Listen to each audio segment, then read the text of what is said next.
நாடாளுமன்ற தேர்தலில் உரிமை தொகை பெற்று வந்த குடும்ப தலைவர்கள் அனைவருக்குமே அந்த உரிமை தொகை வழங்கப்பட்டது. தேர்தல் நேரத்திலே, நாடாளுமன்ற தேர்தல் நேரத்தில். அப்படி இருக்கின்ற பொழுது எப்படி இதை நிறுத்த முடியும்? இரண்டாவது, ஒரு அரசு கொண்டு வந்த திட்டம் தொடர்ந்து செயல்பட்டுக் கொண்டிருக்கின்ற பொழுது ஆன்கோயிங் ஸ்கீம் அதை எப்பொழுதுமே தேர்தல் நேரத்தில் நிறுத்துவது கிடையாது. அந்த அடிப்படையில் தான் 2024 ஆண்டு நடைபெற்ற நாடாளுமன்ற தேர்தலிலும் அவளுக்கு வழங்கப்பட்டு வந்த உரிமை தொகை குடும்ப தலைவிக்கு தொடர்ந்து வழங்கப்பட்டது.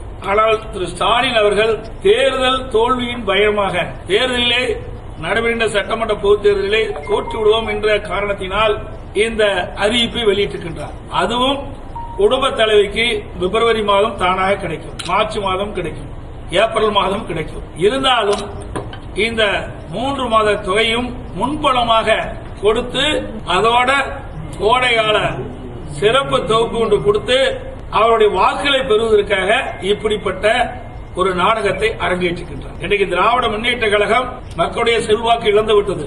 நடைபெற்ற சட்டமன்ற தேர்தலிலே தோற்றுவிடுவோம் என்ற அச்சத்தின் காரணமாகத்தான் இன்றைய தினம் இந்த அறிவிப்பை இன்றைய முதலமைச்சர் அவர்கள் வெளியிட்டிருக்கின்றார்.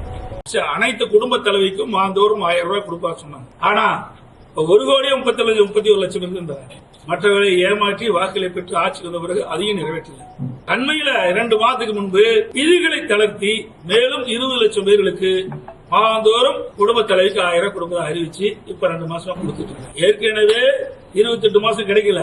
ஒரு ஆண்டுனா அந்த 5 ஆண்டுனா 32 மாசம் தான் கிடைக்கும். இப்ப கிட்டத்தட்ட 2 மாதம் சொன்னா இன்னொரு 3 மாதம் இருக்குது. 5 மாதம் பார்க்கும்போது 5 மாதம் தான் கிடைக்குது. 55 மாசம் அவருக்கு கிடைக்கல. இப்பொழுது அறிவிக்கப்பட்ட 20 லட்சம் பேருக்கும் 55 மாதம் அவருடைய உரிமை தொகை கொடுக்கப்படல. அப்பெல்லாம் அந்த மக்கள் பாதிக்கலையா? ஆயில் அவர்களே, பொய் சொன்னாலும் பொருந்துற மாதிரி சொல்லுங்க, மக்கள் நம்புற மாதிரி சொல்லுங்க.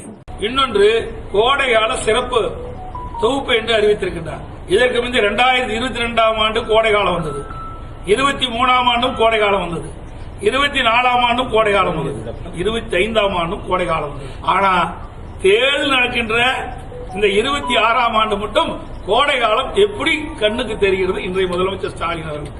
இதிலிருந்து நாம் புரிந்து கொள்ள வேண்டும். இது முழுக்க முழுக்க தேர்தலை மையமாக கொண்டு அறிவிக்கப்பட்ட அறிவிப்பு. அந்த உரிமை தொகை பெறுகின்ற குடும்ப தலைவிகள் படுகின்ற கஷ்டத்தை பார்த்து கொடுக்கவில்லை. ஸ்டாலின் சட்டமன்ற தேர்தலிலே தோற்றுவிடுவோம் என்று அஞ்சித்தான் இந்த தொகையை இந்த மக்களுக்கு கொடுக்கின்றார், அவருடைய வாக்குகளை பெறுவதற்காக.